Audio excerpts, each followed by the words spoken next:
Hey everybody, I'm in Chiang Mai, Thailand, and I want to show you a feature of the Creolio app that helps address a blind spot in Chinese language education today. In my experience with learning Chinese, I don't pay as much attention to the tones as I should. So some people use a more oral method of learning where they learn how to speak before they learn how to read.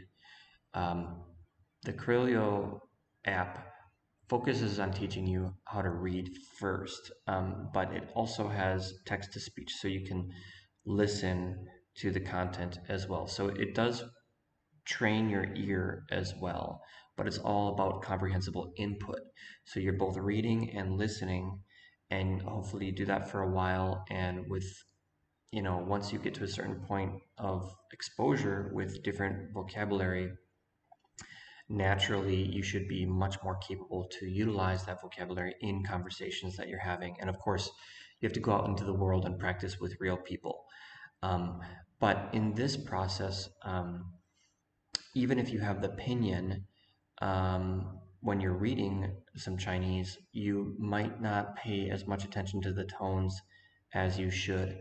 So, the way that I had it set up with the app before was that I have the Chinese character and I have an English translation for each character underneath, and I have the pinyin above the character, and the pinyin is always on.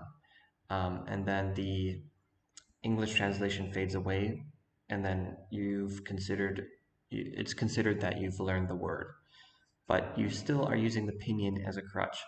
And in this situation, for me, um, I remember what the word means if I see it on a menu, maybe. And I remember definitely the vowels and the consonants of the pinyin when I recall the character or the word in my head and I'm trying to use it in conversation. What I don't remember very often is the tone because because I come from English, my brain is not trained to think in tones. So it's not something that I am gravitating towards remembering. I have to be very intentional about focusing on the tone mark when I'm learning the pinyin. But in this case, I still have the pinyin as a crutch. So the first thing that I want to do is get rid of the pinyin and remove that crutch. So I have a feature that I'll show you right here. This is the app. You can see it. This is one of my one of the stories.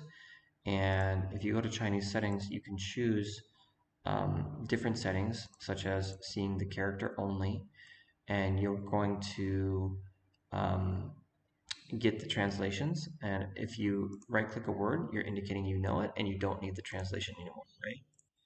Now, if I change this to pinyin and character, then what happens is if you start to learn the word, the pinyin will fade away along with the English translation, and then eventually it goes to zero. Okay, and then all you have left is the character. With this one, we have, let me also just clear and start over again. Um, if I turn the page, what happens is the English translation fades away first, and then eventually the pinyin will start to fade away as well. So I think this might be a nice feature for a lot of people. Um, but I want to show you my favorite one, which is just one level beyond that. If we change this to pinyin to character, pinyin to tones to character, what happens is the English fades away. And I'm looking specifically at this word ni right here. And then the pinyin actually goes to the bottom of the, the stack. And then we have tone marks at the top. But then the pinyin is going to fade away, and now all I have left are the tone marks. Once I get to this point, I have the character and I have the tone mark. So now for the rest of the process of learning this word, it's assumed that, I can remember at least the vowels and the consonants for the pinyin. But if I haven't fully solidified the tone in my head yet, then I am going to make sure that I learn that now. So then that even fades away. And then we finally get to a state of the word in which we fully learned it. Okay, so the concept behind the app is that you need to see the word a certain number of times before you've fully learned it. And you have some control over how that works right now. So um, what I've done is I've set it so that I have to see the word 9 times uh, to consider that I've learned it. Let me start over again. And I also have this degradation rate. So what you can do is you can left click the word and your knowledge will degrade of it. So if it thinks that you know the word and you left click, it's going to degrade it a certain amount. If I change that from 33% to say 67%, then it's going to degrade it further. So to its state of having only seen the word 3 times.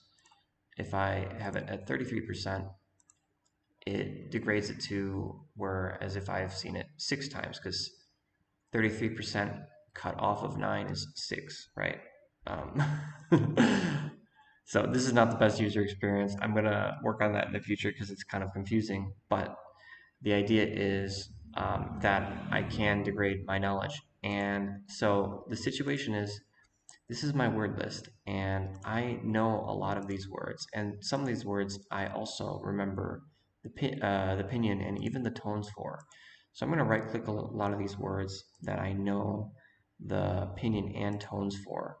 But even this word right here, hi, I know this word, and that's a bad translation, um, but the tone, even for this common word, I don't remember the tone with perfect clarity, even for I, which means love. I don't. So some of these I have been working on a little bit, um, but I'll show you kind of my process for addressing my problem, because I probably know about 2,000 words in Chinese if we're not worrying about the tones. But if we worry about the tones, which we absolutely should, then here I'm gonna come back and talk to you like this. So if we're worrying about the tones, which we absolutely should be, and I'll give you another example why in a second here, then I probably only know like honestly 50 words, like 50 words for which I confidently know the correct tone out of 2,000. And I think I'm a pretty good use case example of a pretty common learner of Chinese. Is that and I already have a system in place that you know allows me to see the pinyin and everything. So this feature is new, by the way. So I have been using my own app, the Creolio app, for learning Chinese for the past 3 months. And in that time, I didn't have this feature of focusing on just the translation and then the pinyin and then the tone and then the character. I was, yeah. So, and with that system, the previous system, I ended up in this situation. And so actually, it's worked out pretty well for me. And I have been able to have a lot of success in conversations. And I think I kind of naturally have been able to acquire the tones on some level, because I use the Creolio app to learn the vocabulary, and I also press the play button to listen to the sentences. And then I watch, because I'm learning through the Studio Ghibli collection in Chinese, I then will watch the movie um, on Netflix, and I also use the Language Reactor Chrome extension, which I highly recommend. Um, and so then I'm getting that, input of audio a second time. And I think so that has helped me to kind of naturally acquire the tones when I'm speaking on some level, just and mostly subconsciously. But I wouldn't even be able to tell you what tones I'm using. That being said, I know for a fact that a lot of the time my tones are completely wrong. And so if I introduce myself with a common word like um, the word for the USA, when I introduce myself and I say I'm from the USA, I might say the tones correctly for all of the words in that sentence, except for the USA. I'll say 美国, and that's completely wrong. I'm still wrong in my understanding of what the correct tones are for that word. So people don't understand me at all. They don't understand me at all, even with the context. And the reason for that is because I learned the word without properly considering the tones. And so that's what this feature is addressing. And so now I'm going to show you how I'm addressing this problem that I know 2,000 words already, but I don't know the tones. So really, what I've done is I've started from scratch, and I'm considering that I don't know any words at all. And now I'll show you. So coming back, let's see. Um, basically, I'll say for all the words that I know, I will actually mark them off as, oh, okay, I know these words. And I'll go through a lot of, just the whole list. I know that one. And you can also do it just on the page, which I know this word as well. So once I'm here, then I look at all the words and I think, okay, which words do I not know the tones for? I don't know this. So since I'm degrading by 33%, it's going to bring me to the state where I've already learned the pinyin and I've learned the English, and now all that's left is to learn the tone. And actually, I think that's all. So, and then what I'll do is I'll be like, okay, 电话. And I might take the time to pronounce it out loud, 电话. And then I will listen.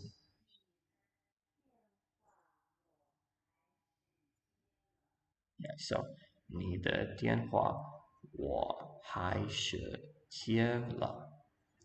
And then I will go to the next page. And I know this word, but I don't know the tones, maybe. And so 还是去了. That should be fourth tone.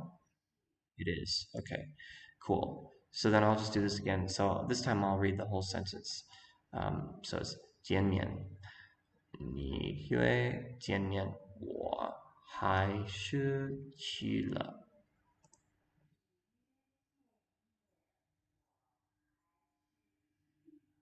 And so then I can compare what I think it's supposed to sound like with how the TTS sounds. By the way, I have the TTS on a really low speed. You can change this, which makes it a lot easier when you're. I have to go so much slower now because I'm focused on the tones and the sounds. I have to be really slow, and so my progress is going to be a little bit slow at first, but I think it's going to start to speed up pretty fast. So that's what I'm really excited about. Um, this is basically, yeah, my process right now. I This is definitely somewhat temporary. In the future, I'll have a process that is a lot more intuitive for people in this use case. This is a really strange use case, I guess I would say, um, because I yeah, but it's a common use case. It's a crazy situation in the state of Chinese language learning that we have this common use case where somebody might know a lot of words, but they don't remember the proper tones. I've talked to a couple of people with this problem, and there is even like this cheat that people use, which is if you speak quickly enough, even if you don't know the proper tones, people might understand you because of the context. And that's kind of useful to know, but also not really a good habit to rely on. And I've talked to a couple of people with that same problem. So this is about when you first learn the word, and hopefully this would be better if you learned it this way the first time, because you would never have built a bad habit that you have to correct. But if you're in that situation, then this is a way to address it and to go back and to relearn those words and to consider the fact that you don't actually know the word fully if you don't know the tone confidently. And by the way, Socialer is not the name of the app or my company. This is just the co-living that I'm living in Chiang Mai right now. Really nice co-living. But thank you for watching this video, and there's more to come.